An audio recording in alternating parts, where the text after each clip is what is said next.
Hey y'all, welcome back to Mrs. Lynn's Cooking. Today we're going to make a sugar-free barbecue sauce. You're going to need a bowl. You're going to need one package. I've got a 13-ounce sugar-free ketchup. You're going to also need some cumin, garlic powder. This is a stone ground mustard, balsamic vinegar. We have smoked paprika, salt and pepper, of course.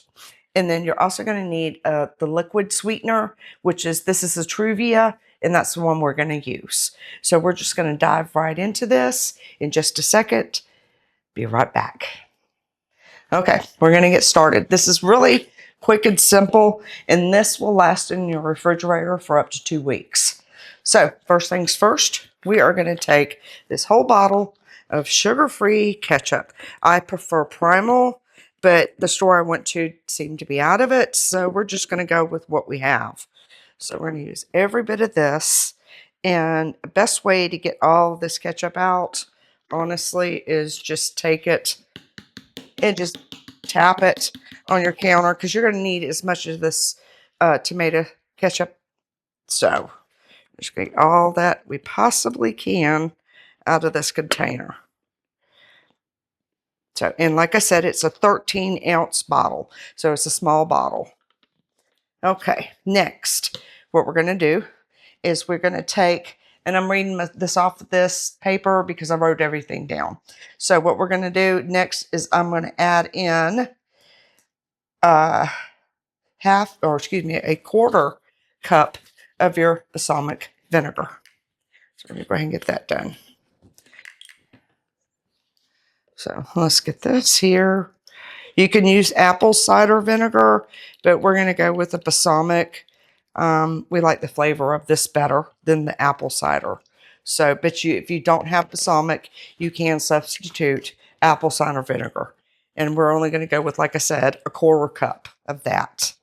Okay, next, what we're going to do is we're going to add in our pepper, which is going to be right about a half of a teaspoon of just black pepper.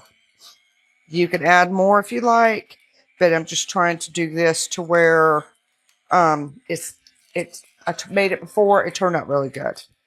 Okay, and then you're going to need the same amount of salt, which is going to be about a half a teaspoon. So we're going to get all that in there. All right. Now, at this point, I'm going to go ahead. It's going to kind of look like this without spilling it. And I'm going to go ahead with my whisk. And every time needed to get the other stuff so we can get this all incorporated together. So just give me a second to get this all mixed in.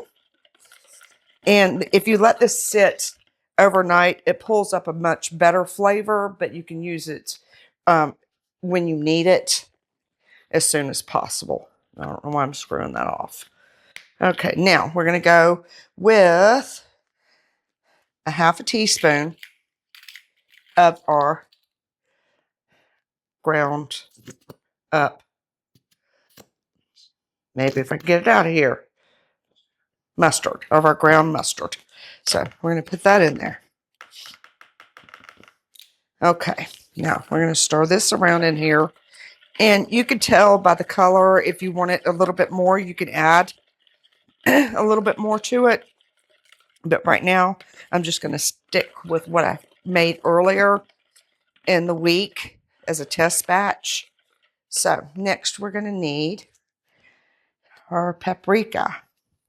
And this is going to take right about a teaspoon, 1 teaspoon, just bear with me, of our paprika.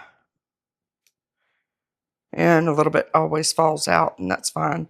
It's more or less, it doesn't really have a really super strong flavor to it. It's just something to give it color. Okay, and then what we're going to do is we're going to do the same with, let me move these over, with our cumin. So, let me get the cumin. I was smart this time, and I pulled that shaker off. I'll have to do that later with the paprika. And then we're going to do 1 teaspoon of our cumin. And we're going to do 1 teaspoon of your garlic powder. So let's get this in here. And just do a flat of your garlic powder. Set that over. Now at this stage, you're going to need 2 tablespoons of a liquid sweetener. If you don't have Truvia, that's fine. If you got Splenda, use that, whatever you like. But I'm going to do this. So we're going to do 2 of these. Now this is going to make kind of like a sweet sauce. And when we do a pulled pork or pulled chicken or something like that, that's what we like on it. It's a little bit more of a sweeter sauce than I do of a mustard. Next, eventually I'm going to come in here and I'm going to make my own mustard sauce as well. But for today, we're just going to do 1. And then what you're going to do after you make all this, you're going to need to mix everything up and you want to give it a taste. And if it's not sweet enough for you, do a ½ teaspoon more at a time. No more than that. That way you know you've got everything that you need in there. So move this over. I'm going to give this a really quick stir and get it all mixed in together and incorporated. So here we go. And I might add a little bit more of the ground mustard to it. Since I'm Southern, I like a mustard sauce. So what I'm going to do is I'm going to give it a taste. It's pretty good. You know what? I'm going to leave it alone. So, but that's it. This is all it's going to look like. So what you need to do at this point is you're going to put it into a mason jar, a jar, or a bottle, whatever you have that's airtight. And like I said, this will last for about 2 weeks in the refrigerator. And if you like my video, please like and subscribe. Okay, I looked at the video. I noticed you couldn't really see what was in the bowl. So I'm just going to take a little bit of a paper plate here and get a spoonful of this and put it on here so that you can actually see what it looks like. And this is what it's going to look like. And I think it's going to work out really good. And I've already tasted it, but I'm going to do it again. And for sugar-free barbecue sauce, you can't tell. That's really good. So if you like my video, please like and subscribe.